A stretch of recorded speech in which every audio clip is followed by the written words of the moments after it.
So viewers, যাদের budget 20 থেকে 25 হাজার টাকার মধ্যে বা ডিজিটাল ফিঙ্গারপ্রিন্ট সেন্সর 14 ইঞ্চি ডিসপ্লের পাশাপাশি যারা ফ্রিল্যান্সিং এর কাজ করবেন, ব্যাটারি ব্যাকআপ যাদের লাগবে 5 থেকে 6 ঘন্টার মতো ডুয়েল ব্যাটারি সিস্টেম হতে হবে, তারা কিন্তু আমাদের কাছ থেকে এই ডিভাইসটা দেখতে পারেন। আপনি যদি বডি কন্ডিশন দেখেন, আপনার ফিঙ্গারপ্রিন্ট সেন্সরটা পাবেন একদম ডিজিটাল ফিঙ্গারপ্রিন্ট সেন্সর, কোরাই 5 প্রসেসরের ভিপ্রো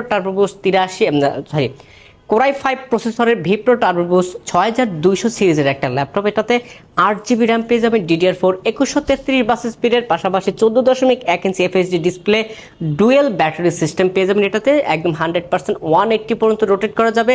ল্যাপটপটা হচ্ছে লেনোভো থিংকপ্যাড বিজনেস সিরিজের T470 মডেল। এটাতে আপনি কোরাই 5 প্রসেসর পাবেন, জেনারেশনটা হবে 6, 8 জিবি র্যাম, 256 জিবি এসএসডি দিয়ে এই ল্যাপটপটার প্রাইস রাখতেছে আমরা মাত্র 23,990 টাকা। চাইলে কিন্তু আপনার 16 জিবি প্লাস 512 জিবি মতো আপডেট করতে পারবেন। সো 16 জিবি 512 জিবির দাম পড়বে মাত্র 27,990 টাকা।